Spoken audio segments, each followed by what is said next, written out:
Bonsoir, bonsoir, bonsoir. Bienvenue sur la page de Bertie le Kamite, l'imperturbable négro-thérapeute, défenseur des causes justes qui avancent malgré les vents contraires. En espérant que la courte vidéo vous apportera un plus. Vie, force, santé à vous. Pluie de bénédictions ancestrales. Bienvenue sur la page de Mumbeso Mbong, notable que je suis. Porteur, propagateur du savoir ancestral, descendant de la dignité et de ceux qui n'ont jamais trahi. Merci à ceux qui me rejoignent à l'instant. Merci à vous. Merci de faire un tour de partage. Merci à vous, n'est-ce pas, d'inviter les autres.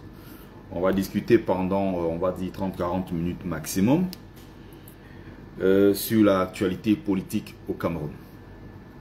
Je suis activiste, écrivain, auteur du livre Folie et calvaire des migrants, porte-parole de la brigade anti-Sardina France.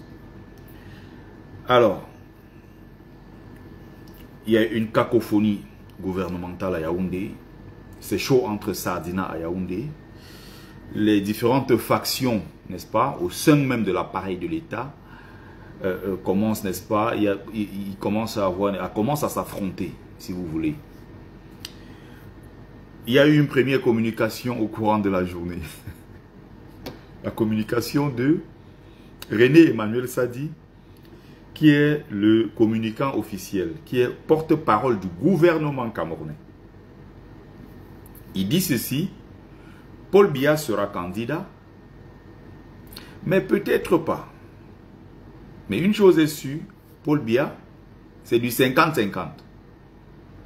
Mais il peut également se porter candidat, comme il peut dire, pour lui c'est stop. Il ne faut pas oublier que René Emmanuel Sadi a des ambitions politiques lui-même. Famen Dongo, qui est ministre de l'enseignement supérieur, porte-parole du RDPC, fait une contre-communication le soir même à RFI. Il a appelé pour demander une interview urgente pour dire que ce que le porte-parole du gouvernement est allé déclarer est très grave. Il faut qu'on soit bien d'accord. Le porte-parole, nommé officiellement par décret présidentiel, pas dit quelque chose. Famen Dongo, ministre de l'enseignement supérieur, porte-parole du RDPC, ça c'est une affaire interne qui concerne le parti, ça n'a rien à voir, va faire une contre-déclaration, contre-communication pour dire que ce que Famen Dongo, ce que René Emmanuel Sadi a dit, n'est pas bon. C'est faux et que Biya est candidat naturel du parti. Et ici d'ailleurs un article, bon, loufoque, comme d'habitude. On va l'écouter. On partage, les amis.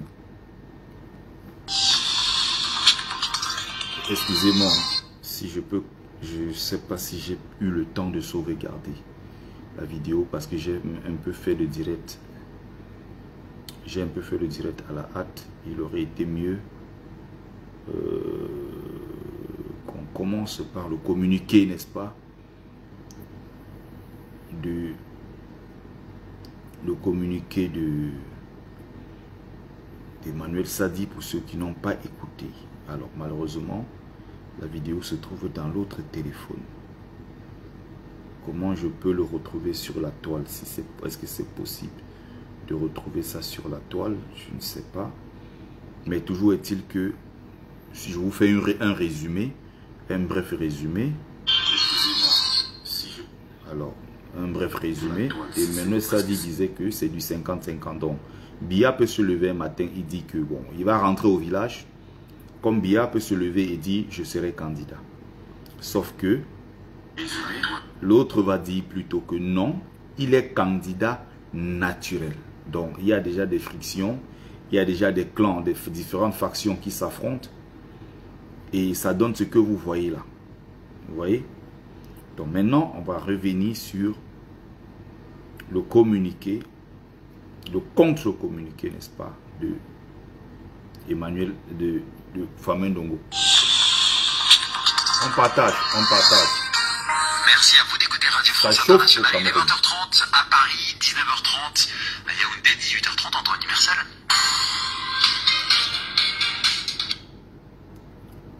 Amazon Salomon, tu fais quoi ici à 2 h du matin? Il est 2 h du matin. Qu'est-ce que tu fais ici? Tu ne dors pas. Tchap, ma soeur adorée. Mon Amazon de luxe. Tu ne dors pas?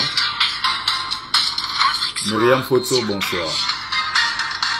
Oui, c'est l'heure de l'actualité sur le continent, présentée par Arthur Ponchet ce soir. Bonsoir Arthur. Bonsoir Romain et bonsoir à vous qui nous écoutez. À la une ce soir, Jacques Famdongo l'assure, Paul Biya sera candidat à sa succession. Le porte-parole du RDPC au Cameroun s'exprime quelques heures après René Emmanuel Sadi.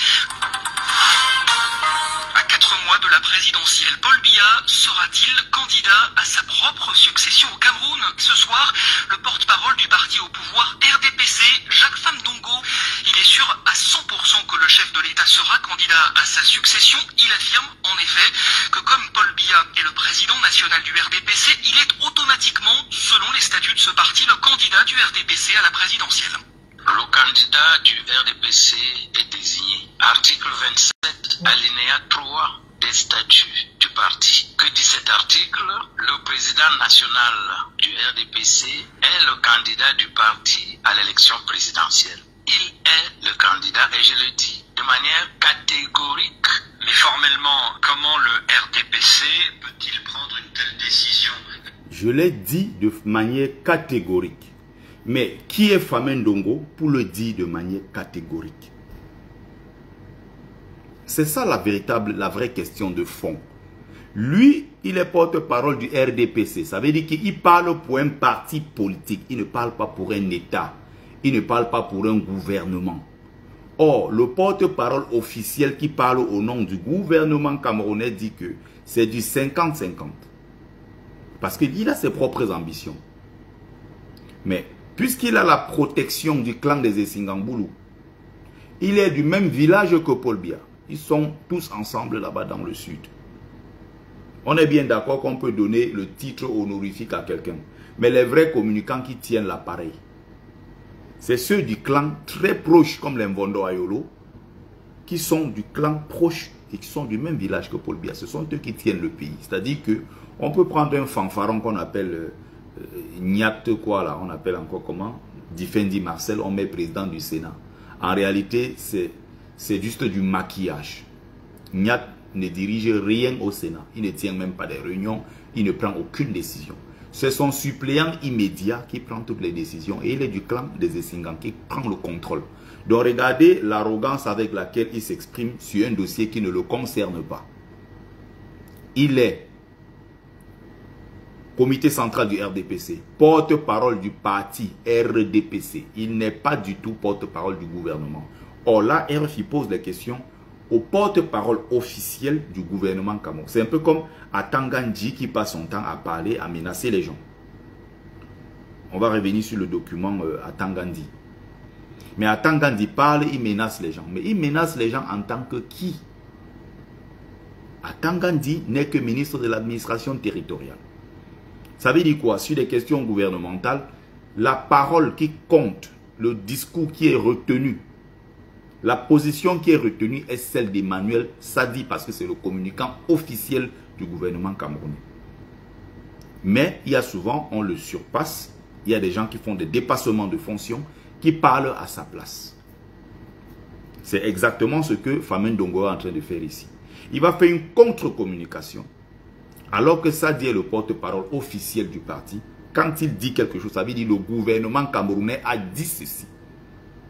Famdongo, ministre de l'enseignement supérieur, porte-parole du RDPC, qui n'est qu'un parti politique parmi tant d'autres. Ça veut dire que ce pays-là fonctionne à l'envers. Le Cameroun, ça dit que ça marche avec la tête en fait. Le Cameroun pense avec les pieds et marche avec la tête. Pareil, le secrétaire général de la présidence de la République, Ngongo, n'est même pas au comité central du RDPC. Il ne prend aucune décision. Il est secrétaire général à la présidence de la République. C'est un peu comme le secrétaire particulier du président de la République. Son rôle et son pouvoir se limitent à ce niveau. Mais comme au Cameroun, rien ne fonctionne comme prévu, le tout-puissant secrétaire a rang de ministre d'État et tout, avec tout le portefeuille, tout ce qui va avec. C'est-à-dire que quelqu'un comme Ngongo, qui n'est pas élu par le peuple camerounais, prend des décisions et convoque les gens du gouvernement, y compris les gens du RDPC. Il n'a aucun droit de le faire. Mais il l'a fait et les totaux du RDPC sont venus s'asseoir pour écouter Ngongo. Soit disant Ngongo parle au nom du président. Et il n'a mis aucune photo derrière. Et dès qu'on a commencé à crier, le lendemain, dans les prochaines consultations, il a mis les 2 photos de Paul Biya derrière pour dire que c'est le président qui m'a envoyé. Mais là, ça se voit que dans la première réunion, la première consultation, il était lui-même en train de s'envoyer déjà. Des gens comme ça n'ont pas de courage, ils ont la soixantaine. Vous serez président quand vous n'avez pas les couilles pour vous lever et prendre des décisions pour vous-même. Ngongo, si tu es courageux, fais un coup d'État, prends le pouvoir. Montre que tu as des couilles. Tu contrôles le bille. La garde présidentielle est contrôlée de l'autre côté par les Ayolo et les Motazé. Il y aura affrontement s'il continue comme ça. Ngongo veut donc prendre le pouvoir, mais fais donc un coup d'État. Tu as les Israéliens derrière toi, tu as le BI, tu as la gendarmerie, tu as la police, tu as tous ces gens-là avec toi. Mais ose une fois dans ta vie, il y a quelqu'un qui a 93 ans. Tu ne vas pas te battre pour fonctionner toujours sous couvert de Paul Biya avec ton fameux sous très haute instruction du chef de l'État. Au bout d'un moment, prenez votre destin en main. Là maintenant, le peuple va dire son mot plus tard. Mais montrez quand même que vous avez les couilles. Ils auront bientôt 70 ans, c'est à l'heure là qu'ils vont se réveiller. Comme on voit les Chiroma se réveiller à 75 ans. L'autre jour, j'ai appris son âge, j'étais choqué. Chiroma a 75 ans, j'ai dit non, ça ne peut pas être vrai. Je n'ai pas tapé sur Google, je vois il a 75 ans. Je vois Belogba Magari, 78 ans. Je dis mais c'est pas possible. Et ces gens sont en train de faire alliance avec eux. Les mêmes qui disent que non, ils ne peuvent pas travailler avec Kamto parce que Kamto a été au gouvernement. Kamto est vieux. Or, Kamto n'a que 71 ans. Ils sont en train de travailler maintenant avec ceux qui sont plus âgés que Paul Biya, que Kamto, et qui viennent de démissionner du gouvernement. Mais c'est juste incroyable en fait. C'est juste incroyable. Donc, on continue.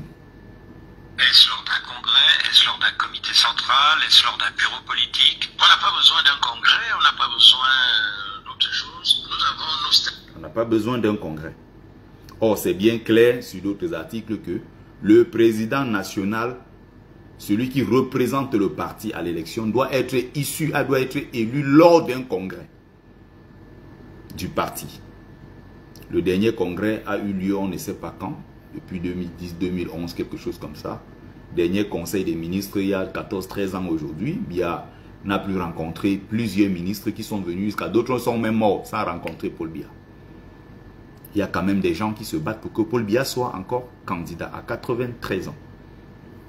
Waouh!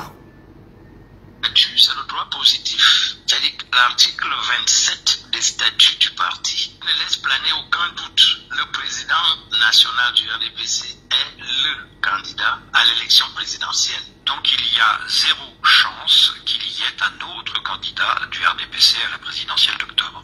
Nos statuts sont clairs. Pour être candidat du RDPC à l'élection présidentielle, il faut être président national de ce parti. Or, je ne sache pas qui est un autre président national du RDPC. C'est le président national du parti, son excellence Paul Biya, qui est le candidat. C'est dans les statuts du parti. Jacques Famdongo, porte-parole du RDPC, également ministre d'État et ministre de l'Enseignement supérieur, entretien avec Christophe Boisbouvier. À écouter en longueur demain matin, il sera notre grand invité Afrique sur RFI. Donc là, la bataille maintenant de communication a déclenché à l'intérieur même du Sérail. Ils sont en train de se battre. Et pendant ce temps, nous, on va profiter pour Nyongo. On sait qu'en entrant, on va faire une percée à l'intérieur même de leur Sérail. On va arriver petit à petit. On est en train de monter en puissance. On monte, petit à petit. Je vais revenir sur une communication très importante de Aboubakar Ousmane Mey. À ne pas confondre avec Alamine Ousmane Mey qui est ministre de l'économie. C'est le frère de celui qui parle fort au Cameroun et qui menace le gouvernement, menace la famille de Paul Biya, menace Paul Biya lui-même. Il faut que les gens comprennent que c'est fini pour eux.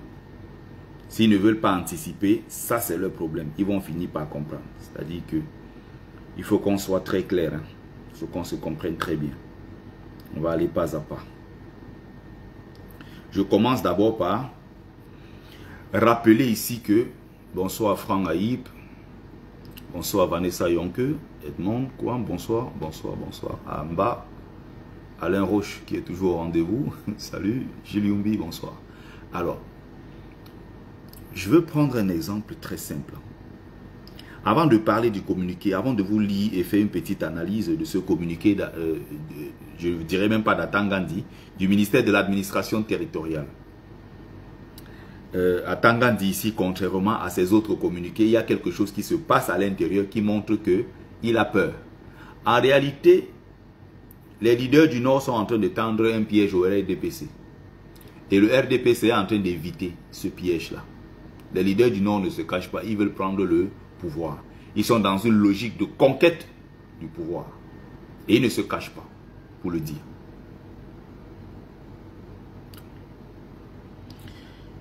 Le même Aboubakar Mey est passé il y a 3 ans de cela, 2 ans de cela, sur Equinox.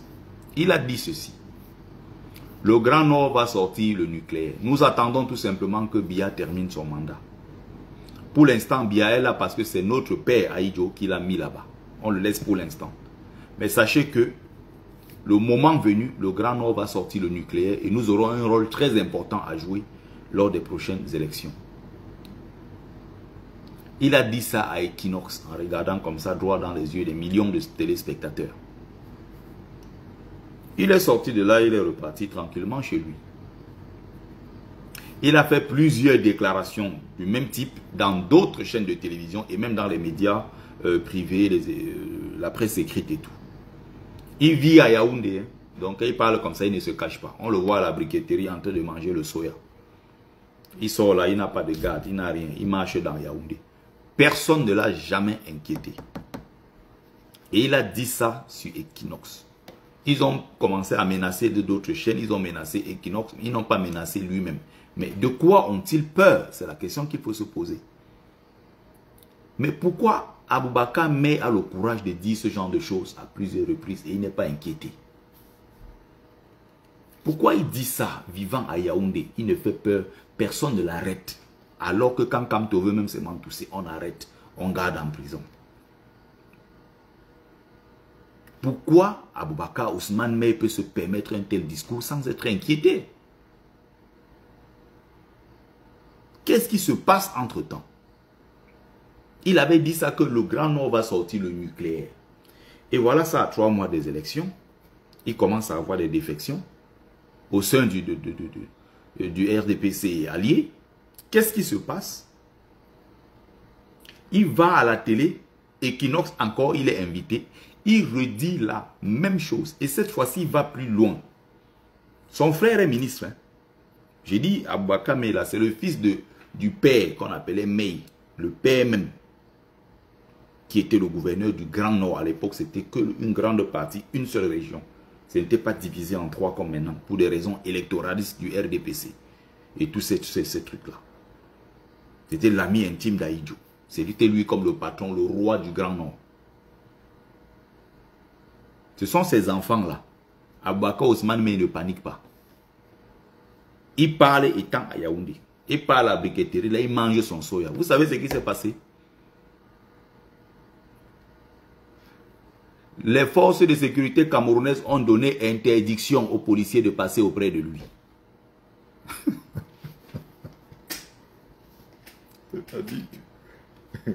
C'est-à-dire que Aboubakar Mey part à Equinox, il dit que Biya doit partir. Nous lui donnons encore quelques temps pour qu'il parte avec sa famille et tout le monde. Nous avons déjà 80% du plan qui est prévu. Nous avons déjà les codes. Il suffit juste de taper dessus et le moment venu, ça va très très mal se passer s'ils ne partent pas. Il menace le gouvernement. Il menace la famille présidentielle. Et il sort, il traverse. Le gouvernement a plutôt reculé sur cette question. Atangandi qui a l'habitude de beaucoup bavarder. De Moulinex, il va écraser les gens. Kamto ira cette fois-ci en prison pour très longtemps. Il menace les gens, il menace. Il n'a rien dit. Tangandi, qui bavarde souvent beaucoup. Ils ont peur en se disant que le gars là, ce qu'il veut commencer, parce que dites-vous que quand Aboubakar Ousmane Mey parle comme ça, il sait sur quoi il s'appuie. Il sait qu'il a un soutien quelque part. Il ne parle pas comme ça pour rien. Ça, c'est une provocation et une attaque. Et c'est des accusations très graves contre le gouvernement camerounais. Mais il fait exprès de sortir de chez lui. Il traverse, il part manger son soya en plein Yaoundé. Les gens le voient. Les flics, on a dit que si vous passez vers lui, il peut même peut-être quelque part se dire que ah, les voilà qui viennent m'arrêter. Il envoie directement le message peut-être avec le code et quelque chose se déclenche. Donc à l'heure, si c'est le gouvernement qui a dit que aucun policier ne doit passer auprès de lui. Parce qu'il peut même peut-être s'énerver, se dire que ah, les voilà qui viennent et ça déclenche autre chose. Le Grand Nord est dans une logique de nous, on va conquérir ce pouvoir. Il ne s'en cache pas. Vous comprenez? Atanga dit maintenant on va faire un petit sissia. Sauf que même dans le sissia, c'est un sissia qui est mou. C'est un sissia qui n'est pas très effrayant, entreprenant. C'est un sissia juste pour la forme. Et Atanga dit ici ne s'assume pas. Il dit le ministère de l'administration territoriale a dit que. Il ne dit plus je. Le même gars qui fait les communiqués, il menace les gens en disant que mon plan de riposte en tant que chef terre de quoi, blablabla. Le même Atanga dit dans son discours, il s'est pissé dessus. Appel à l'insurrection du sieur Aboubakar Ousmane Mey sur Equinox TV. Invité de l'émission La Vérité en face sur la chaîne Equinox TV, le dimanche 29 juin 2025, le sieur Aboubakar Ousmane Mey, qui se réclame de l'Alliance nationale camerounaise, a tenu des propos diffamatoires à l'égard des institutions républicaines. Il a mis en garde. Attends, pourquoi ils mettent même les guillemets? Attends, ils ont l'impression qu'on est en train de blaguer. Il a mis en garde de façon très claire. Pourquoi vous voulez brouiller les pistes en fait? Les autorités administratives contre toute tentative d'entrave à son appel à l'insurrection contre l'ordre établi. Selon ses propos, son plan insurrectionnel pour faire tomber le régime est déjà peaufiné et réalisé à 80%. XXL. Sur cette même chaîne de télévision, sieur Aboubakar Ousmane Mey avait accusé le ministre de l'administration territoriale. Est-ce que vous comprenez? Il ne met même pas son nom sur ça. Il avait accusé le ministre de l'administration territoriale. Donc, il n'est même pas suffisamment courageux même pour mettre même son nom. Bon, d'avoir planifié l'agression physique d'une militante de l'organisation des femmes du RDPC, de la session RDPC de la Maison. Sur cette même chaîne, avait accusé. Mais pourquoi depuis qu'il a accusé Atangandi n'a pas sévi pour le mettre hors d'état de nuit? Aboubakar Ousmane Mey est à Yaoundé. Ils ont tous les dossiers. Pourquoi ils ne l'arrêtent pas? La moindre goutte d'eau qui va déborder le vase avec les nordistes, le pouvoir et Singamboulou va le ressentir au plus profond de lui. Il y a des tensions comme ça. Donc. Là, maintenant, ils sont en train d'éviter la bagarre. Et cette bagarre-là, soit vous partez, soit la bagarre aura lieu. Atangandi est même incapable d'assumer son propre nom. Face à la gravité des propos de cet individu sans scrupule, qui prédit à chaque sortie médiatique, mais ils le savent, ça veut dire que ce n'est pas la première fois qu'ils le savent, qu'il le dit, à chaque sortie médiatique. Le chaos dans notre pays, si l'alternance politique n'est pas opérée en 2025. Le Minat, encore, hein, il reprend avec des affaires. Donc, le Minat a dit que Atangandi ici, il pisse dans son front. Le Minat a ordonné l'ouverture d'une enquête. Pourquoi vous ordonnez l'ouverture d'une enquête? Il faut l'arrêter. Pourquoi vous ne l'arrêtez pas? Pourquoi vous ordonnez l'ouverture d'une enquête, sachant qu'au Cameroun, les enquêtes n'aboutissent jamais. Quand c'est Kamto, vous partez le chercher là où il est. Quand c'est Kamto, vous allez directement à son hôtel. Vous le séquestrez. Vous lui mettez les menottes. Aboubakar Ousmane me fait même exprès de sortir beaucoup à Yaoundé ces derniers jours-ci. Partout là où il voit le soya, il s'arrête seulement, il ne peut pas manger son soya. Mais pourquoi on ne l'arrête pas? La question est très simple. Il faut que les boulous l'arrêtent. Il faut que les boulous sortent pour essayer de l'arrêter. Oh, ces gens-ci même, vous nous perdez le temps. C'est-à-dire que nous on attend la bagarre. Depuis là, on est en train d'observer, on attend la bagarre. Le moment de la bagarre arrive. L'ouverture d'une enquête sous la coordination des autorités administratives afin qu'il assume pleinement ses multiples appels à l'insurrection. Connerie, oui. En tout état de cause, les propos du sieur Aboubakar Ousmane Mey sur la chaîne de Equinox le dimanche 29 juin et antérieurement sur d'autres médias, mais vous le savez depuis longtemps, pourquoi vous ne le faites pas, constituent, au sens de la loi, de graves menaces à l'ordre public qui ne peuvent être tolérées. Et à Tangandi, Moulinex. Est-ce que vous avez remarqué que son vocabulaire est sélectionné, calibré? Il fait tout pour ne pas blesser. Il fait tout pour ne pas menacer. Il n'y a pas de propos injurieux déplacés à l'intérieur de son communiqué. Il ne s'assume pas lui-même. Là où il a l'habitude de dire « je décide ». Là où il a l'habitude de dire que « je », il a retiré le « je ». Maintenant, il dit le « minat ». C'est très subtil, hein? Mais il faut remarquer ça dans le texte. Il y a beaucoup d'autres choses là qu'on pouvait développer. Mais je ne veux pas être très long. Je suis au boulot et j'ai un truc à faire. Une vérification à faire dans quelques minutes.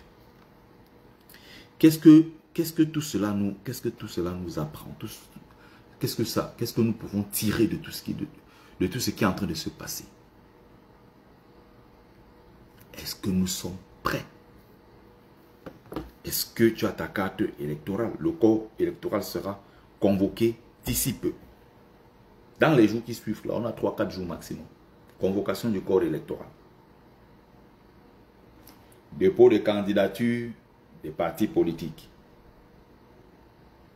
Remarquez récemment que quand il citait les partis politiques et les hommes politiques qui ont fait leur déclaration de candidature à la CRTV, ils n'ont pas mis le nom de Maurice Kamto. Ça veut déjà dire qu'il faut commencer à attendre. Il faut déjà commencer à s'apprêter que d'ici 10-15 jours, ils vont retirer le nom de Kamto dans la liste des candidats qui vont concourir au suffrage universel direct l'octobre prochain à la présidentielle.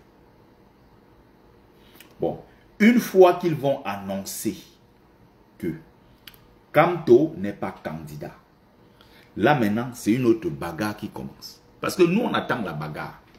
Quand ils disaient que oh, l'ambassade, vous avez embrouillé quelques papiers, vous avez cassé. Le tout, si nous allons même que brûler une fois. Je le dis ici, nous sommes le 8 juillet, il est 2h00. C'est Sikanti qui parle, bon, grand notable que je suis. Quand je parle, je ne panique devant personne quand je le dis. Coupez la partie de cette vidéo si vous envoyez.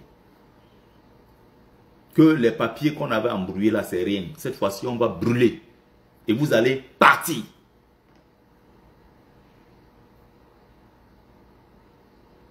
C'est moi qui parle.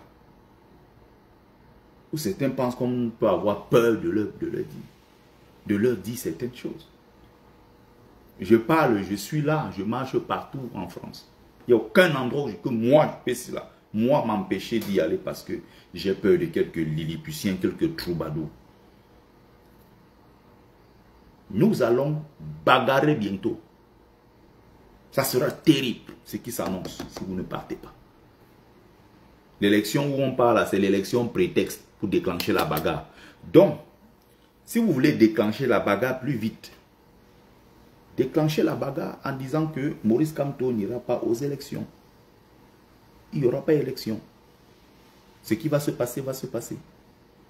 C'est aussi simple que cela. Et le conseil que je vais donner ici au RDPC, si vous êtes sage, faites en sorte que, en douce, Maurice Kamto, que ce soit avec le MSCO, que ce soit avec n'importe quel autre parti politique, faites en sorte que le RDPC, en sorte que Maurice Kamto soit candidat, que sa candidature soit validée. Là encore, ça peut repousser l'échéance. Mais jusque-là, vous n'avez pas d'issue. Mais vous allez encore peut-être résister pendant quelques jours. Mais si vous faites déjà l'erreur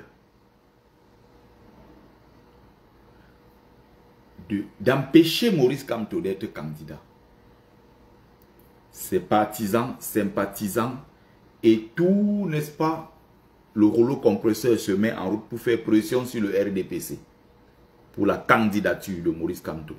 Et finalement, le RDPC cède.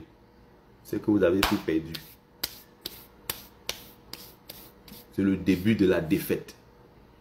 Kamto a déjà tout préparé. Si vous voulez désamorcer cette bagarre, autant valider une fois sa candidature et on avance.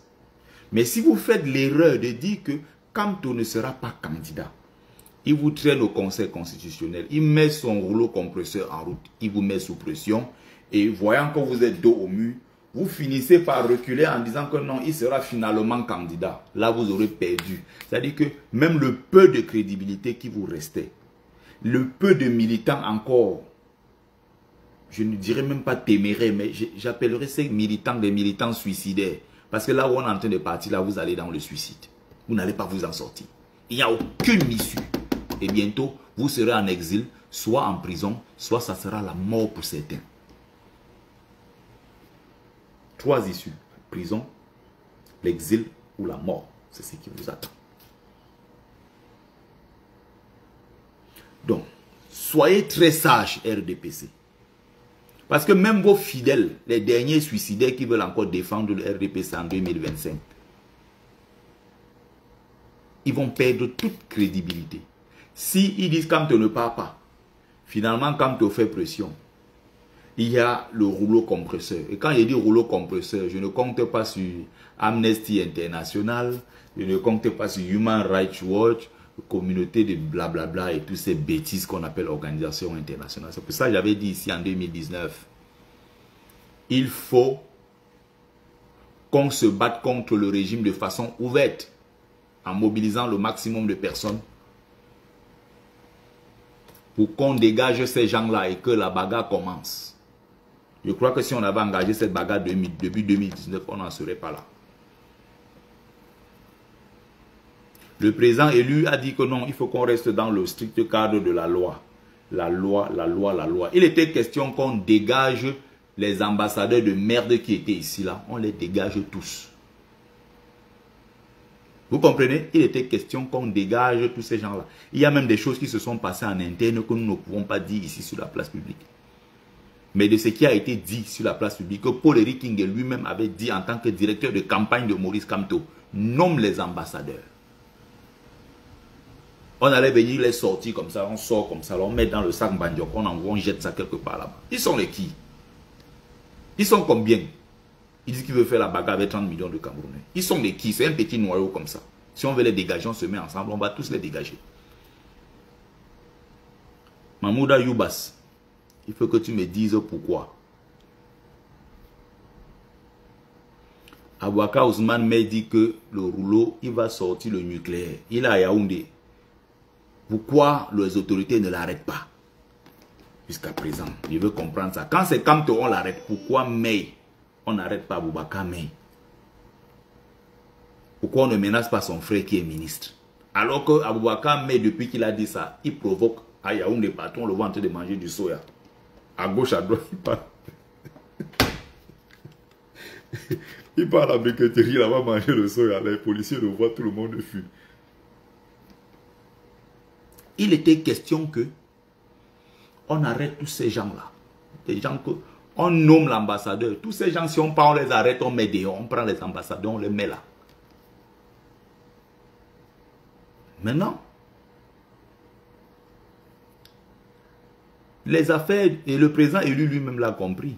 Si vous avez vu l'un de ses discours il y a quelque temps, avant même qu'il ne dise que, si vous voulez, nous avons une chambre à gaz, nous avons les allumettes, vous êtes en train de vous amuser.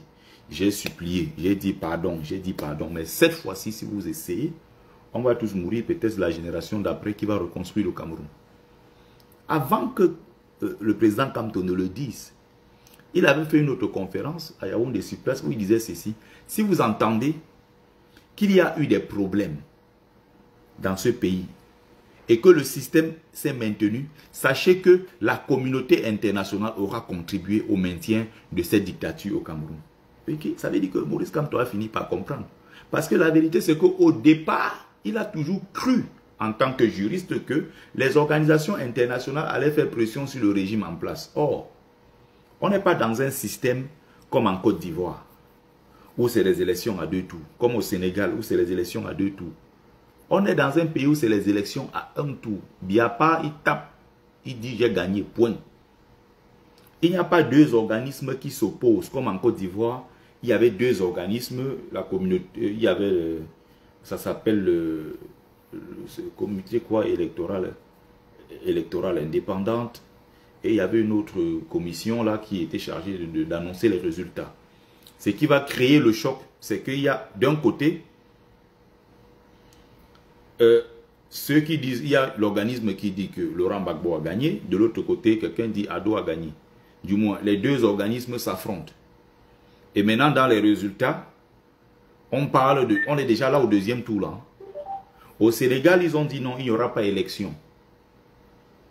Les magistrats se sont mis ensemble, ils ont dit non. Macky Sall, tu ne peux pas bouger la constitution de ce pays pour envoyer les élections à quand ça te plaît. Nous avons décidé que les élections sont maintenues pour telle date et tu dois t'adapter. Et Ousmane Sonko sera candidat. Parce qu'au départ, on avait rejeté sa candidature. Ce qui se passe, c'est que le président Maurice Kamto a fini par comprendre que ces gens-là, on ne peut pas compter sur eux. Souvenez-vous quand il est parti à Addis Abeba en Éthiopie, dit là-bas que j'ai gagné les élections au Cameroun et on ne veut pas que je sois président. Quand il est revenu par Douala, l'aéroport international de Douala, quand il atterrit, bon, la porcherie de Douala, on appelle ça l'aéroport international, c'est une insulte. J'ai vécu au Maroc, il y a des petits gares de train. La petite gare de train de Fès, c'est plus beau 100 fois que l'aéroport de Douala. Ils appellent l'aéroport international, ça c'est une insulte ça. Quand il était arrivé là-bas, qu'est-ce qui s'est passé? Quand il était arrivé là-bas à l'aéroport, les gens sont sortis de partout, il y avait un engouement comme pas possible à Douala. Le président est monté, il a dit aux populations, je ne veux voir aucun d'entre vous blessé. Rentrez chez vous, en paix, que tout le monde rentre en sécurité. Les dossiers ont été déposés à l'ONU. La même organisation onusienne aujourd'hui est en train de comploter avec le régime en place pour encore une fois truquer les élections. Ils sont de mèche avec le régime avec le RDPC pour qu'il prolonge encore pour 7 ans. Maurice Kamto l'a dénoncé. Or, il y a quelques années en arrière, il ne pouvait pas faire ce genre de démarche parce qu'il se disait encore, peut-être il croyait encore que ces gens-là peuvent être crédibles. Donc cette fois-ci, il n'y a pas question de communauté internationale, l'Union africaine, le siège de quoi, le Parlement européen. Les courriers avaient été déposés partout dans le monde pour pleurer que oh, j'ai gagné, voilà ça qu'on refuse de me donner le pouvoir. Cette fois-ci, le président Maurice Kamto sait qu'il ne doit pas s'amuser dans la conquête de ce pouvoir. Et souvenez-vous, je le disais dans mes lives depuis des années. Et je l'ai toujours dit. Il ne faut pas qu'on pense que parce que nous, en tant que partisans de Maurice Kamto, nous avons travaillé pendant 7 ans, que le moment de manger, c'est nous qui allons manger. Quelqu'un peut surgir de nulle part. Il vient seulement prendre la chose là et part avec. C'est pour ça que j'ai souvent dit, aux militants du MSC, sympathisants de Maurice Kamto et autres, et même à la base qui est pro-Kamto, il ne faut pas qu'on soit trop sûr, parce que on a fait le travail, certes, depuis 7 ans. Mais regardez la tournure que les choses sont en train de prendre.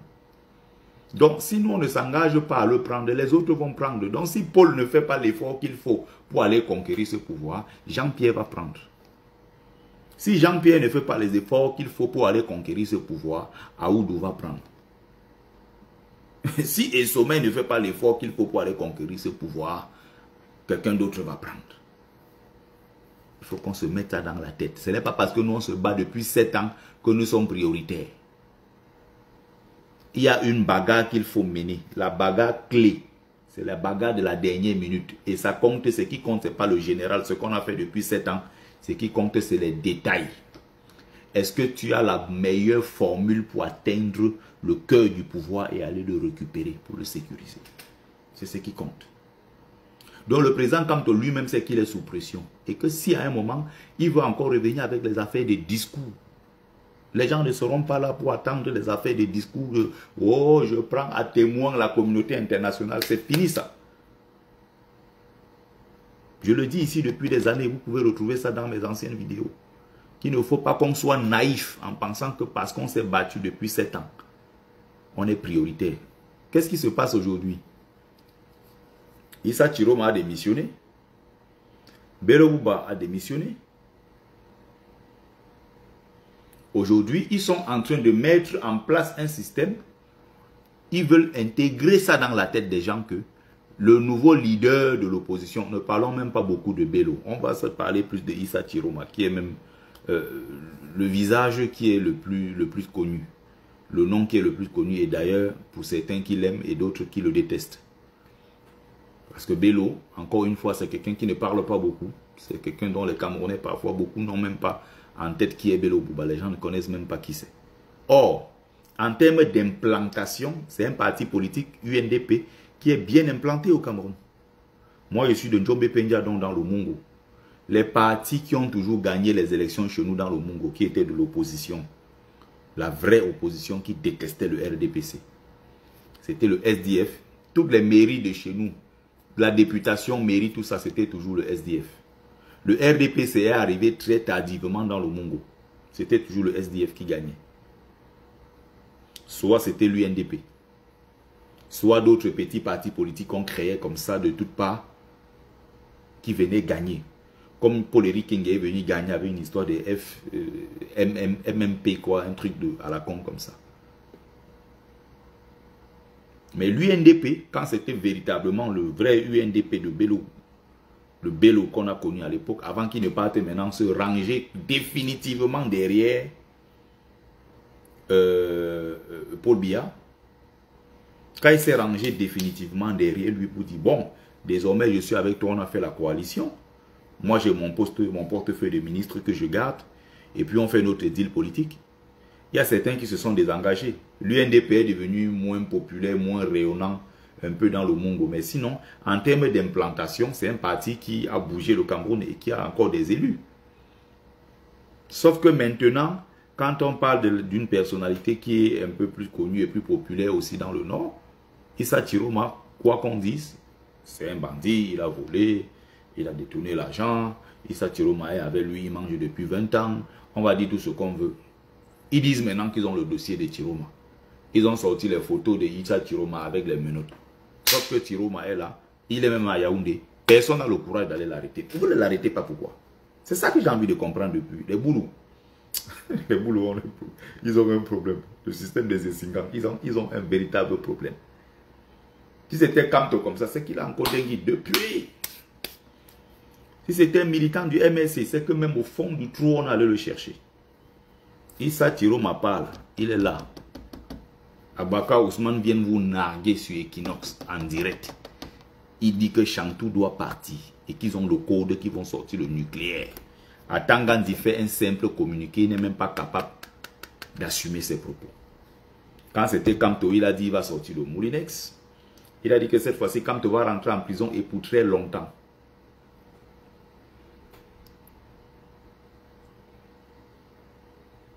Donc, s'il veut faire les choses de façon très claire, Il faut qu'ils évitent cette honte-là. Parce que quand on va donc se servir de ça encore une fois pour dire, ok, bon, voilà la première bataille qui a été gagnée. Mon dossier avait d'abord été rejeté. Maintenant, mon dossier a été pris en compte. Donc, je suis candidat, je m'en vais comme ça. Et il aura encore plus le vent en poupe. Et c'est comme ça que nous, on va aller gagner. C'est une bataille qu'il faut éviter. RDPC, ça ne sert à rien. Vous allez que partir par tous les moyens. On espère que la coalition se fera avec le Grand Nord. Mais bon, en politique, ne soyons pas naïfs. Maintenant, ça aurait été peut-être bien si on avait les élections à 2 tours. On peut se dire, on va tous en rendre dispersés, on s'en fout. Une fois qu'on dit le second tour, maintenant on dit, ok, lequel des candidats de l'opposition est le mieux placé? Tout le monde se range derrière le candidat, l'unique candidat de l'opposition. Et là, maintenant, on peut battre le pouvoir en place. Mais les élections, malheureusement, c'est à 1 tour. Ça veut dire que s'il faut une coalition ou quoi que ce soit, il faut que ça se fasse avant. Sauf que le Grand Nord a eu le pouvoir. Quand il dit le Grand Nord, façon de parler, il faut qu'on se comprenne. Pareil que quand on dit, bon, le clan des Essingans et tout le reste. Depuis 58, où Ahidjo a véritablement pris le pouvoir, la réalité du pouvoir, il la contrôle depuis 1958. On va prendre de 58 premier ministre, 2 ans après, il devient président, jusqu'en 1982. Et même après encore, il avait une certaine influence, avant que le grand nettoyage ne se fasse en 1984 avec le faux coup d'État.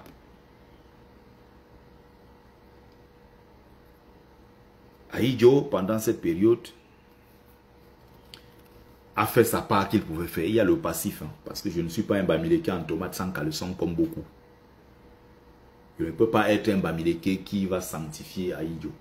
Le même Ahidjo qui aime mes parents. Ce n'est pas possible. Je suis descendant de ceux qu'ils ont appelés les maquisards. Mon grand-père, Nkenye Pierre, il était le président de la sous-section du maquis à l'ouest. Il s'est battu. Ils ont enterré les membres de leur famille. Il a été abattu, beaucoup de gens dans ma famille. Il y a même d'ailleurs des documentaires, des films documentaires sur l'histoire du Cameroun où vous voyez les membres de ma famille, ils sont nombreux.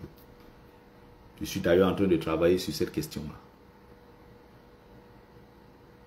Donc, il y a un Ahidjo qui a posé les bases, les jalons du Cameroun que nous voyons aujourd'hui, un Cameroun rayonnant de l'époque là, avant que Biya ne vienne le détruire. Je suis ici, hein, là où je me trouve, je suis dans un quartier chic de Paris. Incroyable quartier chic.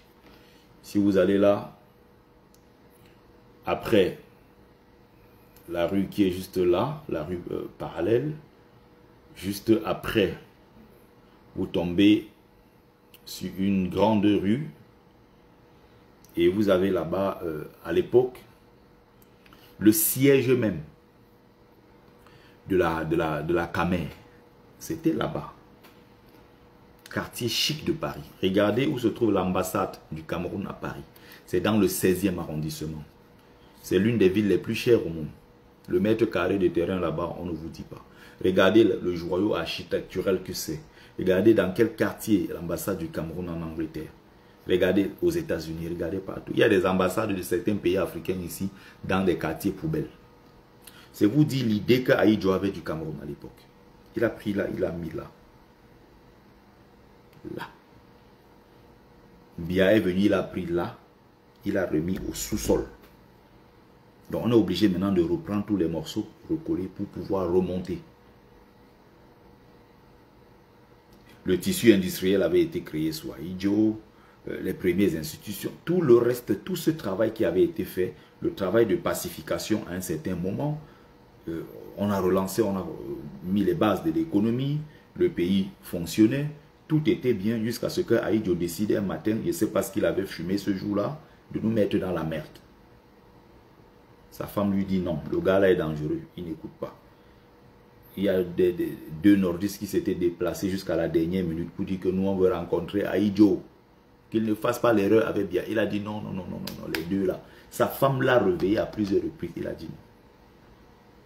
Je suis fatigué, j'ai géré pendant 25 ans et tout le reste. Je pense que celui-là, il peut faire l'affaire. Les gens là venaient dire à Idio que le gars là ne lui confie pas le pouvoir. Il a dit non, je sais ce qu'ils veulent me dire, les deux là, laisse-les. Je ne veux pas les voir parce qu'ils viennent comme ça me dire que je ne donne pas le pouvoir à Paul Biya. C'est vrai, hein. Il y a aussi des pressions internationales. Il y a à l'époque, il y a Total.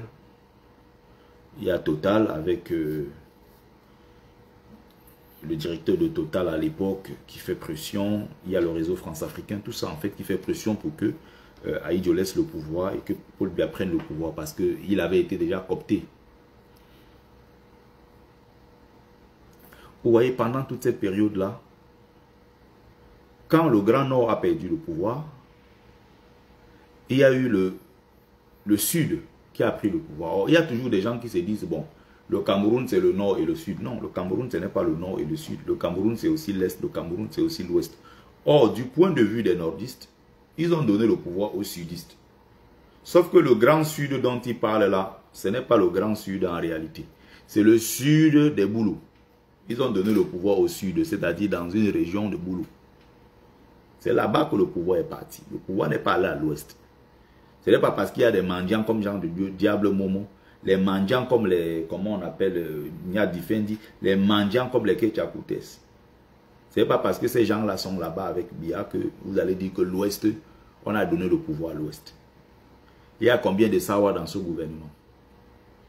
Il y a combien de Bassa dans ce gouvernement? Donc, le Grand Nord, globalement, a nourri ce rêve-là de reconquérir le pouvoir. Est-ce que vous voyez ça possible que, à la dernière minute, comme ça, les 3 derniers mois, ils viennent dire, bon, nous, on ne sera pas candidat, ou alors, bon, nous, on ne sera pas candidat, on va s'aligner derrière Maurice Kamto. Est-ce que vous pensez que c'est possible? Contribuez en commentaire. Est-ce que vous pensez que c'est possible que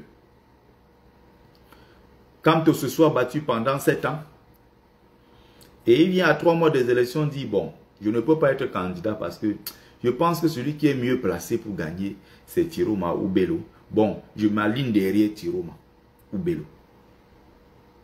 Mission impossible.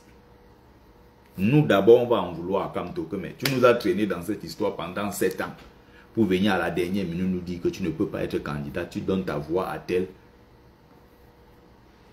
Nous, on va dire que non. Est-ce que là où tu nous envoies, là, tu es sûr de là où tu nous envoies? Parce que nous, on ne veut pas taper poteau.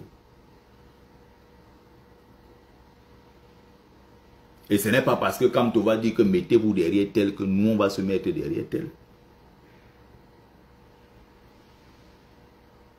Tout dépend de la tête du client. Vous voyez qu'un matin, on me dit que moi, il doit me mettre derrière les bacabral comme ça. Là, pour espérer battre le régime en place. Hey, mon Dieu. Oh, c'est ce pays-là, franchement, une bande de plaisantins. Quand vous regardez un pays qui a des professeurs d'université, les intelligences camerounaises partout, aux États-Unis, au Canada, en France, en Chine, partout dans le monde. Vous voyez le nombre de Camerounais brillants qu'on trouve partout dans tous les secteurs d'activité dans le monde, des médecins, des ingénieurs, des ceci, des cela. Vous arrivez dans leur pays au Cameroun, vous demandez sur le landerneau politique, vous essayez de vous renseigner sur les plus grandes personnalités politiques du pays. Ceux qui font la politique au pays, on te sort le nom de quelqu'un, il s'appelle Matomba, un bandit, il n'a pas de parcours.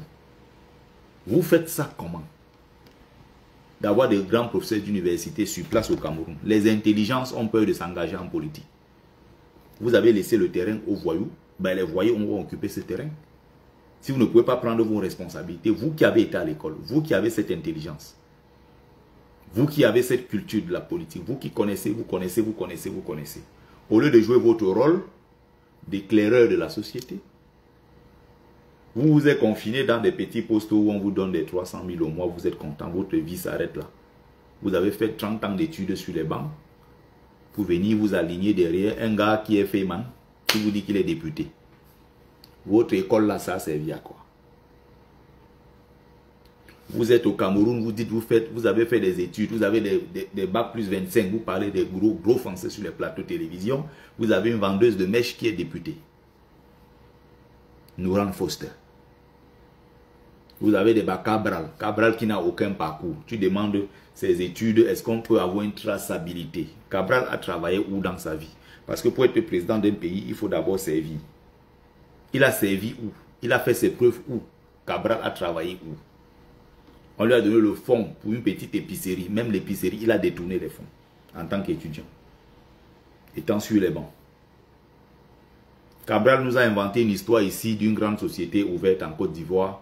Il est allé là-bas faire les photos, dit qu'il est directeur. Demandez aujourd'hui à Cabral, que devient cette société ouverte en Côte d'Ivoire qui a connu à une certaine période ici beaucoup de publicité? Que devient cette société? Cabral est incapable d'expliquer. Jusqu'à l'époque, il y a même eu le soutien de Michel Ndoki et tout le reste. Vous avez des racailles, tu ne sais pas d'où ils sortent. Il y a un qui s'appelle Yann Timba.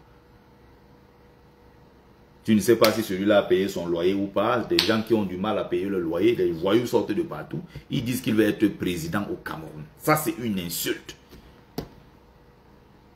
C'est le pays de qui? Le pays de Omniobe. Le pays des Mongobechi. Le pays des Hogbelen. Le pays de Kamto. Et c'est Kanti. Vous avez regardé des gens comme ça. Il y a un là, il s'appelle, où c'est Espoir Billon. Quoi là? Billon, je ne sais pas d'où. L'UPC historique qui était le parti qui s'était battu. On a profané la mémoire de ce parti. Aujourd'hui, ils sont alliés du RDPC. Vous imaginez? Quand je parle de RDPC, entendez ici UC-UNC. C'est-à-dire que le RDPC que vous voyez là, c'est le parti politique créé par Aïdjo. Ce n'est pas Biya qui a créé le RDPC. Biya a changé le nom. Donc ce voyou qui est à la tête de notre pays depuis 43 ans a été lui-même incapable de créer un parti politique. Il a pris les anciens statuts et tout, puisque c'est lui qui avait continué l'œuvre d'Aïdjo. La constitution avait été claire là-dessus. Biya a pris le pouvoir à la suite d'Aïdjo. Biya a continué. En 85, il s'en va à Bamenda, il modifie quelques petits trucs. Il change le nom. Même un parti politique, le voyou n'a pas été capable de créer.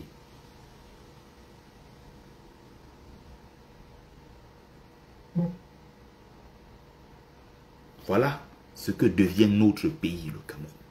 Vous vous rendez compte à quel point c'est grave. Un pays aussi grand avec autant d'intelligence. C'est très grave. Donc, dites-nous, qu'est-ce que vous en pensez? Parce que ça va se passer comment? Vous avez des gens aujourd'hui qui veulent nous faire croire que non, Bello Bouba, tout d'un coup, Tiroma qui avait dit que la femme là, avec son bébé, a battu dans l'extrême nord là-bas, c'était pas au Cameroun, c'était au Mali. Celui-là qui était le zélateur infatigable de Paul Biya, qui le défendait tous les jours. Même quand Biya respirait, quand il venait prendre le micro, il dit vraiment, le chef de l'État envoie les salutations, il se sent très bien en santé, le président est en train de travailler, le président blablabla. Issa Tiroma tout d'un coup a démissionné. Il est devenu un héros pour certains au point où aujourd'hui, les gens vont s'asseoir pour consulter, ils vont faire des consultations avec lui et tout. Donc, vous comprenez très bien qu'il y avait des gens qui attendaient seulement une telle occasion. Parce que au plus profond d'eux, en fait, ils n'ont jamais aimé Kamto. Pas pour deux raisons. Le fait que Kamto soit américain, pour eux, c'est un frein. C'est-à-dire qu'ils sont restés pendant très longtemps, ils se sont dit, ah bon, le seul qui fait l'affaire finalement, c'est Kamto. On ne peut pas être avec lui. Espérons jusqu'à la dernière minute qu'un autre visage politique peut se dégager. Sauf que si on veut prendre Issa Tiroma, si on veut prendre Bello, les deux là, est-ce qu'ils peuvent véritablement représenter le Grand Nord? Je dis non. Certains vont se mettre derrière lui parce que bon, Issa Tiroma, peut-être Bello, bon, c'est les visages du Grand Nord qui ont émergé ces dernières années. Ces derniers mois, je vais dire. Mais il mange avec ce régime-là, ça fait 30 ans, ça fait 35 ans. Il ne peut pas démissionner à 3 mois des élections et vous faites de lui tout de suite un héros. Alors que depuis toutes ces années-là, il était calme. Quand on parlait des problèmes d'eau dans le nord, d'électricité, des affaires de Boko Haram, de l'insécurité, des enfants qui meurent de maladies, de paludisme, de famine et tout le reste. Tiroma ne disait rien. Bello ne disait rien. À 3 mois, ils disent maintenant qu'ils ont démissionné. Il y a des gens qui se mettent derrière lui parce que c'est le frère du village du Nord. Parce qu'il faut absolument présenter un candidat du Nord. C'est ce que Mamadou Mota lui-même dénonçait. C'est ce que le docteur Boucher dénonçait.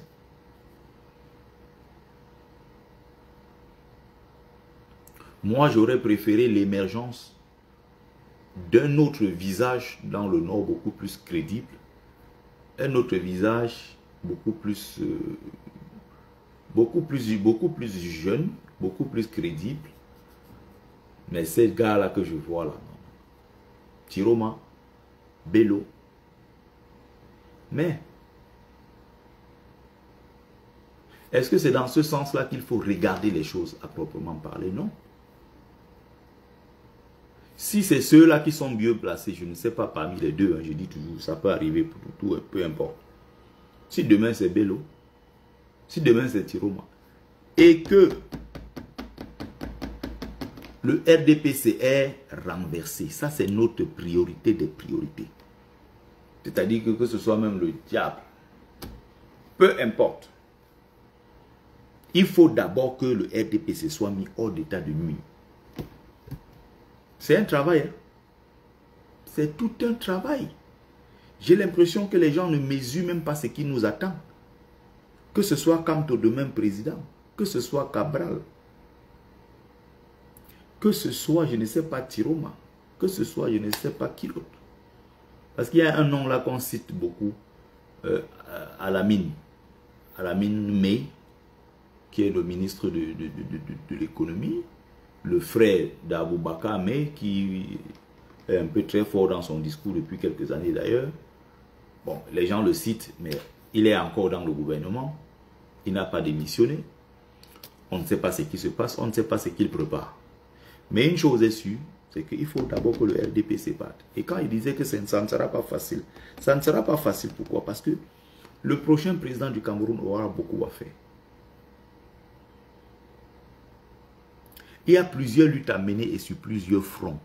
Si on commence d'abord par l'administration camerounaise, soyons honnêtes, il va falloir faire un nettoyage terrible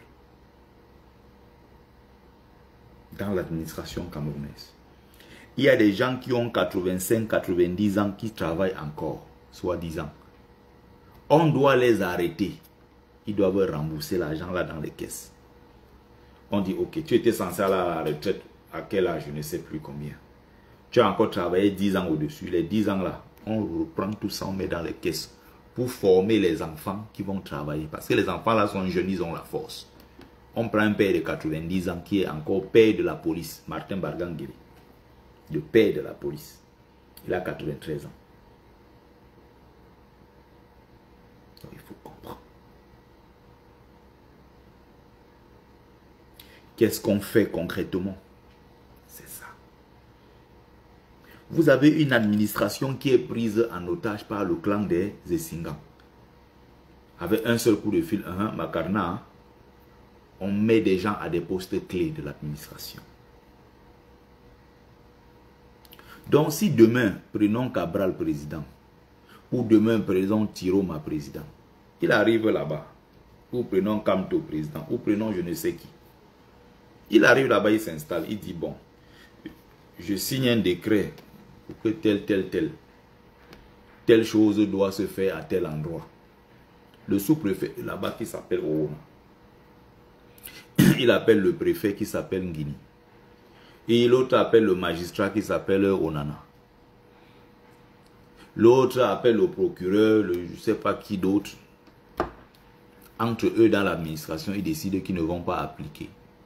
Le président là ne va rien faire. Au début, ça va d'abord être une bagarre parce qu'il va falloir nettoyer. On va envoyer beaucoup à la retraite. Il y a d'autres qu'on va affecter. Il y a d'autres carrément même qu'il faut qu'on retire leur matricule. On les retire tous de la fonction publique. Ceux qui ont eu des faux diplômes et tout ça, on ramasse tous ces gens, on met dehors. Tous ceux qui sont dans l'administration, ils se sont servis de leur matricule pour arracher les terrains des gens. On les arrête tous dehors. Moindre pépin dans l'administration, vos matricules là, on efface les bêtises, on vous sort de là. Il va falloir faire le nettoyage de toutes les racailles qu'il y a dans l'administration camerounaise. Tu arrives dans un bureau, on prend ton dossier. Quelqu'un a les yeux comme ça. Il a les yeux normaux comme ça. Je ne sais pas pourquoi dans les bureaux de chez nous, ils font ça. Ils mettent ça jusqu'ici. Ils mettent là comme ça là et ils te regardent comme ça. Mais tu as les lunettes comme ça, tu as tes yeux comme ça là. Lui, pour t'effrayer dans les bureaux au Cameroun, il met ça jusqu'au nez ici. Il laisse les lunettes qui sont là, là. Il te regarde plutôt comme ça. Il regarde ton dossier. Comme si tu sentais. Et, c'est Kanti. Tu es comme ça dans un bureau administratif de ton pays. On te traite comme un chien.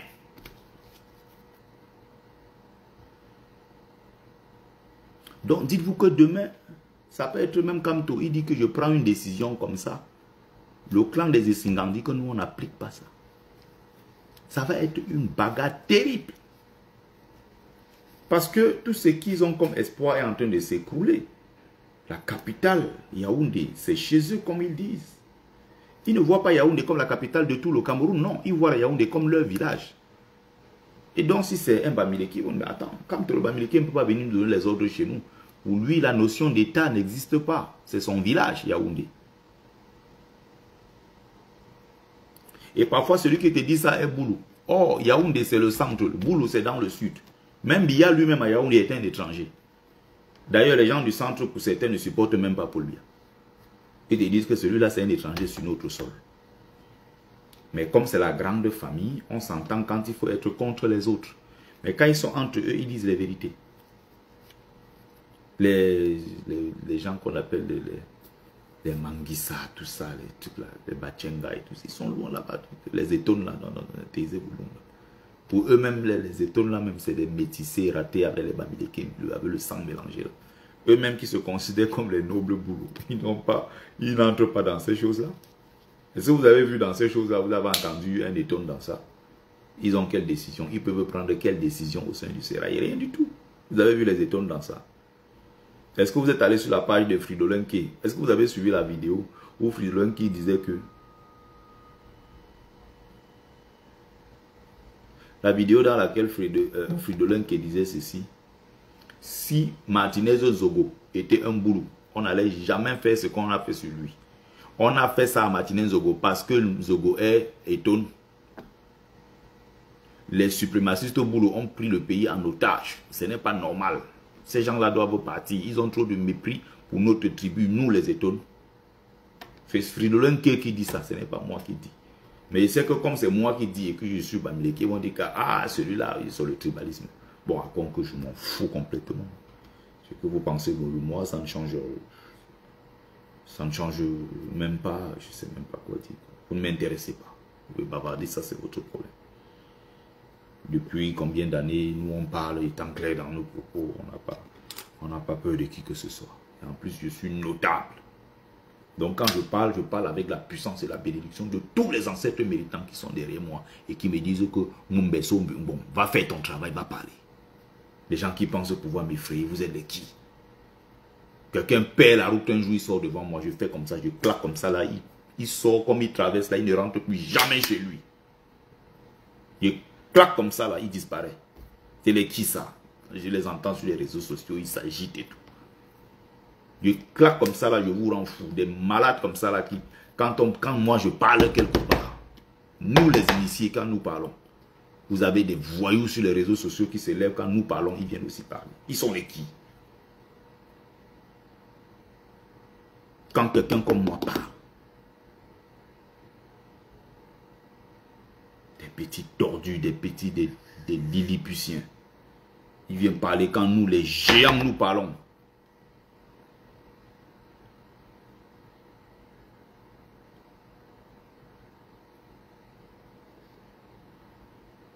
Je suis de l'autre côté de la route. Pas que les petits trucs de Facebook là mélangent les gens, comme les gens bavardent sur TikTok, ils mélangent les gens. Je suis une boule qui vient des profondeurs du Cameroun. Et je suis porté par les ancêtres militants. Je suis allé boire dans cette source. Je suis allé me connecter. J'ai séjourné dans le ventre de l'éléphant. J'ai discuté avec mes ancêtres. Ils m'ont dit que Mumbe va faire le travail. Les initiés du Nord me connaissent. Les initiés de l'Ouest me connaissent. Les initiés de l'ère culturelle Sawa me connaissent.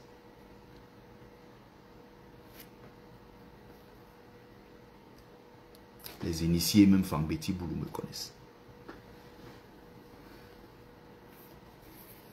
Quand nous on entre dans les tunnels pour discuter avec eux, ils sont où ils sont, ils savent à quel moment nous on discute. Quand vous vous levez, vous voyez Kamto, il parle à partir de Yaoundé, là où il est. Vous croyez que Kamto c'est n'importe qui, c'est votre camarade. Des gens se lèvent sur Facebook, des voyous qui n'ont même... Nous on souffle comme ça, on travaille la nuit pour nourrir des oiseaux qui sont à la maison, ils dorment. Ils survivent grâce aux allocations. Ils montent et descendent, ils dorment dans les canapés. Partout dans les maisons des gens. Ils n'ont pas de vie. Il s'est brossé dedans le matin, non, il sort, il commence à parler de Kamto, comme si Kamto c'était votre camarade. Mais il faut respecter les gens. Vous connaissez l'identité spirituelle de Kamto, vous savez d'où Kamto vient, vous savez, vous croyez que c'est votre camarade. C'est une boule que les ancêtres ont envoyée. Hein? Kamto sait d'où il vient. Nous savons d'où il vient. Petit bavard de l'ogre. Donc le plus important au Cameroun, c'est que le système en place doit d'abord partir. Peu importe, même si c'est le diable, comme un prêtre disait, même si c'est Satan, il descend, il part d'abord avec Paul Biya et tout ça, on fait le balayage. Il va falloir nettoyer au Cameroun. De telle sorte que aucun Camerounais ne pense plus jamais dans sa tête que le pouvoir appartient à son village. Le pouvoir appartient à tous les Camerounais.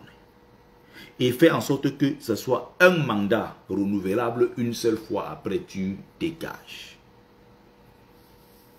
5 ans renouvelable une fois, après tu dégages. Ça fait qu'au bout de 10 ans, si on prend par exemple le cas Kamto, lui après ça il part. On prend le cas, quelqu'un d'autre vient, il est peut-être Banen. Il fait sa part. L'autre vient peut-être, il est Bamoun. Il fait sa part, il part. L'autre vient, il est, je ne sais pas, nordiste. Il fait sa part, il part. L'autre vient, je ne sais pas, Bassa. Il fait sa part, il part. Ce n'est que de cette façon-là qu'on peut régler ce problème au Cameroun. L'alternance au pouvoir et la rotation du pouvoir. Le gentleman agreement entre Camerounais, on s'est dit ok. Pour préserver la paix sociale, qu'est-ce qu'on fait? Tel candidat est bien parti, on le soutient. Et pendant qu'il est en train de gérer, il commence déjà à mettre en place, on l'oblige à mettre déjà en place les conditions pour préparer lui-même sa propre sortie. Et on va voir encore la tête d'un autre candidat qui va émerger. Si Kamto qui vient par exemple de sortir est Bamileke, si un autre Bamileke par exemple arrive, il s'appelle peut-être Sekanti, on dit bon, pour l'instant son frère vient de se quitter, il a fait 10 ans. Ce qu'on va faire, c'est que s'il y a quelqu'un qui est moins que lui, pour l'émergence du pays, on a besoin de cette force pour développer le pays. S'il est peut-être parti sur 50 points sur 100, il y a un autre qui est parti même avec 40 points même sur 100. On peut faire en sorte que celui qui a 40 la passe. Parce qu'il ne faut pas qu'on donne l'illusion, qu'on donne l'impression aux gens qu'en fait le pouvoir est devenu une affaire des Bamileke qui veulent prendre ça de génération en génération. Quand vous faites ça, vous frustrez les autres tribus. C'est l'erreur qu'on a commise avec Biya depuis le début. Voilà aujourd'hui 43 ans. Ça veut dire que Biya lui seul a avalé au moins 3 présidents que le Cameroun aurait pu connaître. Au moins 3 différents présidents. Et ces différents présidents-là seraient venus de plusieurs régions du pays. Ça fait que on se dit quelque part, oui, on est tous ensemble. Un nordiste a géré pendant 25 ans. Un Ékan est venu pendant 43 ans. Dites-vous qu'il y a des Ékans jusqu'à présent qui pensent que non. En fait, ils sont les seigneurs de la forêt. Le pouvoir là doit rester chez eux. Après Biya, ça sera toujours Biya. Après Biya, ça sera son fils. Soit ça sera Ngongo, soit ça sera Sadi, soit ça sera. C'est donc là où le pays là, non, on va retourner tout. On va recommencer à zéro. Le Cameroun va s'arrêter. Parce que le pays là ne vous appartient pas. Le pouvoir là, ce n'est pas votre propriété. J'ai pris un exemple sur le Nigeria récemment pour expliquer terre à terre entre nous ici. Le Nigeria, ils se mettent ensemble cette fois-ci. Quand ils voient, bon, Umaru Yar'Adua, c'est un nordiste. Il est Hausa. Il est en compétition avec tel, qui est par exemple Igbo. On se dit, bon, cette fois-ci, Yar'Adua va prendre le vice-président du pays. On fait qu'il soit sudiste, chrétien. On se dit quelque part demain, il y a tel, il est bien parti. On se dit quand même s'il est bien parti, préparons pour plus tard. Mais même s'il est bien parti, pour qu'il y ait l'équilibre dans le pays et que tout le monde se sente concerné par le pouvoir, on va donner ça à quelqu'un qui vient d'une autre tribu. Est-ce que vous comprenez? C'est pour ça que les guerres se sont arrêtées au Nigeria. Les coups d'État se sont arrêtés. C'est comme ça que le Nigeria a fait pour arrêter les guerres et les coups d'État. Sinon, le champion d'Afrique de tous les coups d'État, c'était le Nigeria. Buhari, que vous avez vu, il est parti là. Buhari a fait le coup d'État avant. Il était d'abord président, il est seulement revenu. Vous avez les Yakubu. Vous avez eu une époque folle au Nigeria où il y avait des coups d'État tout le temps. Parce qu'il y avait des guerres interethniques. Et dans l'histoire du Nigeria aujourd'hui, si vous prenez 14 ou 15 présidents, il y a eu peut-être 10 comme ça qui sont des musulmans du Nord. Qui sont des Haoussa, les Islamo-Peul et les Haoussa. À un moment, ils se sont dit, mais non, il faut qu'on fasse le gentleman agreement. On va aller s'asseoir en tant que frères d'un même pays, on va discuter. Si quelqu'un est bien parti un peu, on essaie de le pousser. On prépare la suite et on essaie d'organiser les élections. On préserve ce vivre ensemble là.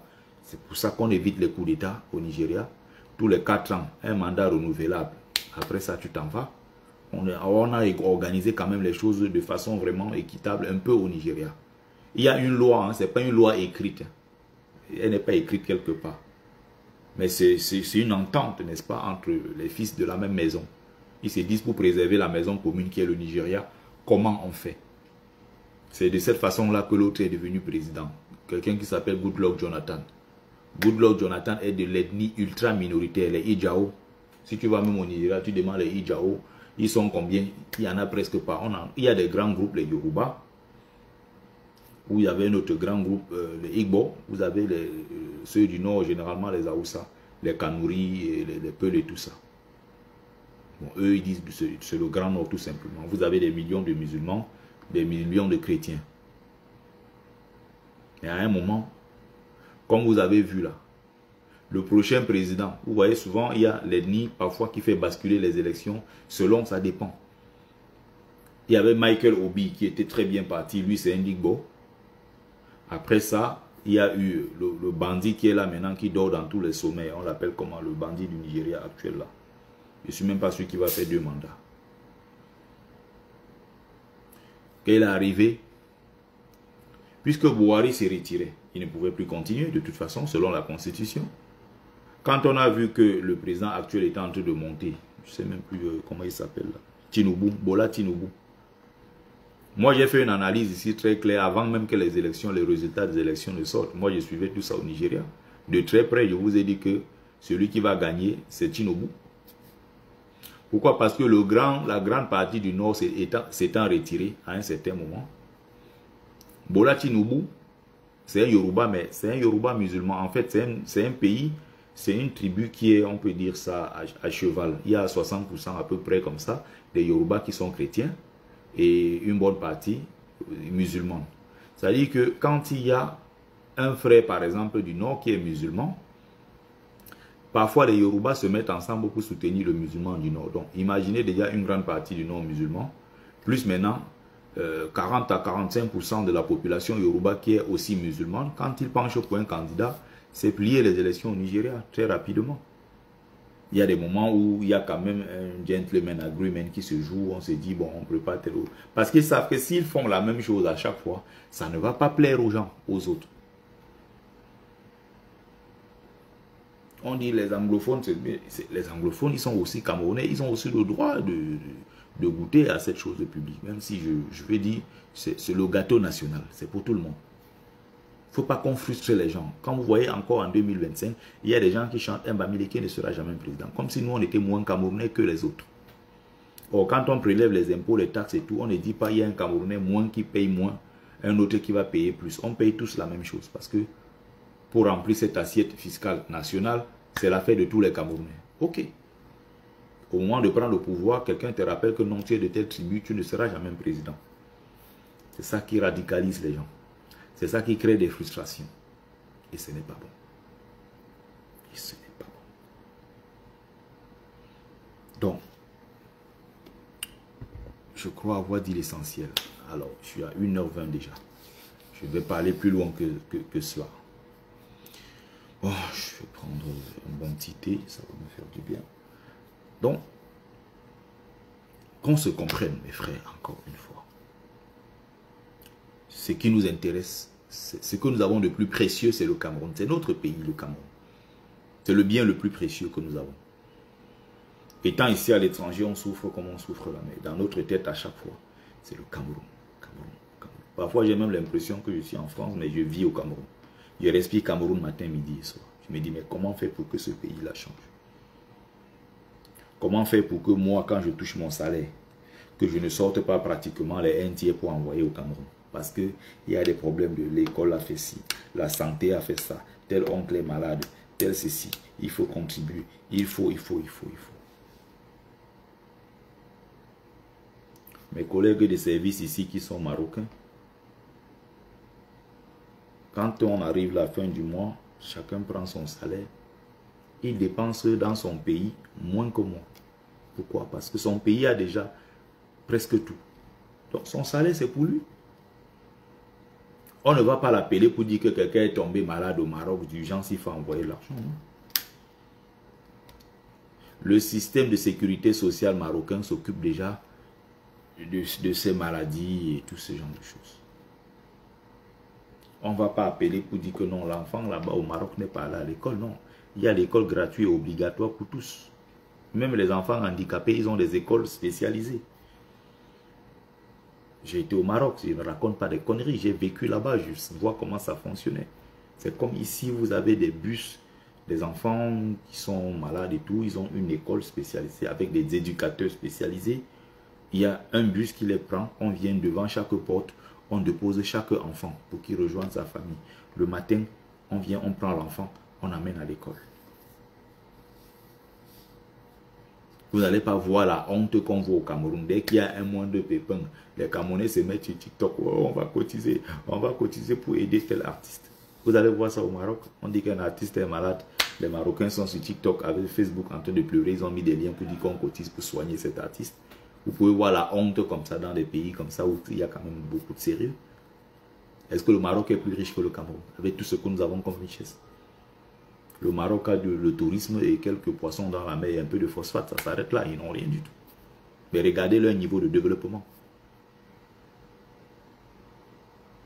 Regardez la compagnie aérienne Royal Air Maroc.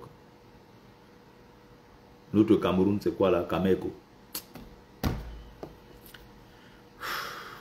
C'est fatigant. Donc même si je gagne ici, par exemple avec le salaire que je gagne, qui est quand même un salaire important en France, le salaire de la classe moyenne française, j'ai du mal à m'en sortir. Toutes les fins de mois, on est là, tel truc, il y a tel truc, il y a la liste, il y a ceci, on met ici, tel, il va aider. Tout le temps, on est sollicité. Tout le temps, on est sollicité. On a des collègues qui sont là, tu ne vas jamais entendre, on va te dire que on l'a appelé parce que ces problèmes-là, c'est basique, c'est déjà résolu. S'il veut peut-être mettre un petit truc, tu vas apprendre qu'il y a tel qui veut se marier, il peut peut-être aider, des choses comme ça. Mais jusque-là, c'est un peu rare. Les gens savent comment s'organiser. L'État prend quand même... tu vas pas il va te dire qu'il y a eu des accidents dans mon pays et ceci. Certes, il y en a toujours, mais c'est des pays sécurisés. Quand tu prends le train de Fès pour Casablanca, ou quand tu prends l'autoroute d'Agadir pour Tanger, tu prends le TGV, tu n'as peur de rien. Il y a les autoroutes partout. Les gens ne meurent pas de faim. Il y a des écoles, il y a des hôpitaux, il y a le minimum, il y a des ambulances, il y a tout. Les gens vivent leur vie. Les gens voient, par exemple, non, des Marocains ou des Algériens, je ne sais pas, Tunisiens, les Maghrébins en général qui viennent en Europe se chercher. Non, mais ça fait beaucoup plus de bruit parce que les gens partent d'un autre continent, notamment l'Afrique, pour venir se chercher en Europe. Mais les gens ne voient pas le nombre qui partent d'ici pour aller s'installer définitivement là-bas. Moi, j'ai vécu dans des quartiers où tu n'avais que des Européens, des Marocains. Pour certains même qui sont nés et grandis en Occident, du jour au lendemain, ils ont plié leurs bagages, ils sont rentrés, ils sont allés s'installer au Maroc. Ils font du business là-bas. Beaucoup sont des grands ingénieurs, des médecins, de ceci, de cela, des grands techniciens qui sont formés ici. Une fois qu'ils ont fini, le gouvernement les récupère là-bas rapidement. Ils rentrent développer le pays. Ils viennent chercher une certaine des compétences, ils rentrent développer là-bas.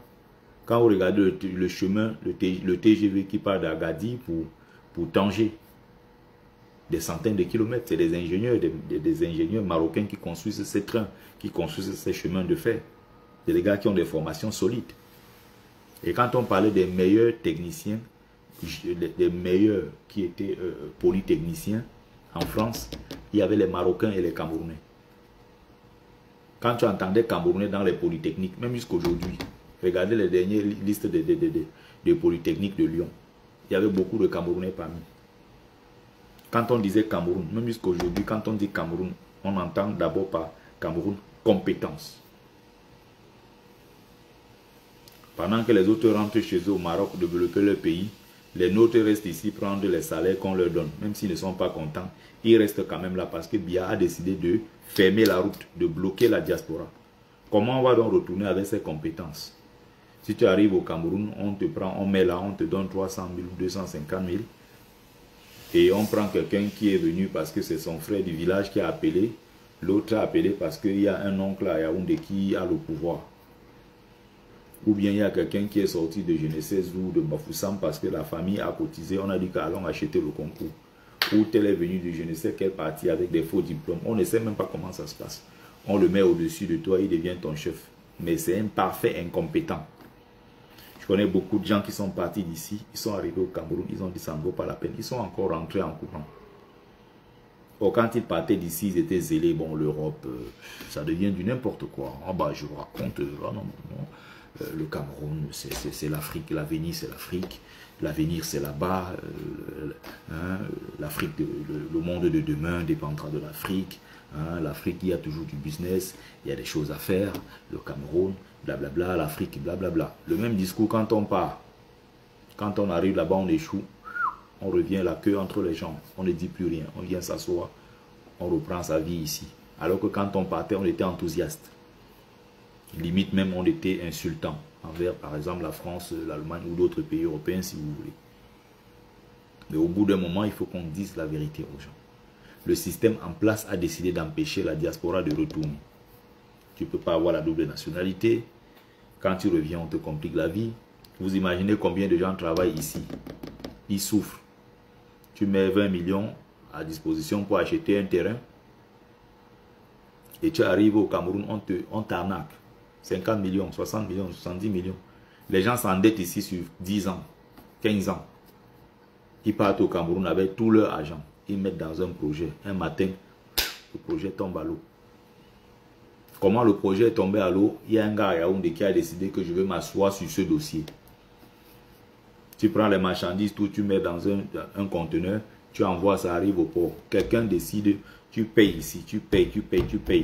Arrivé la dernière personne, on dit qu'il faut que tu ailles le voir à Yaoundé.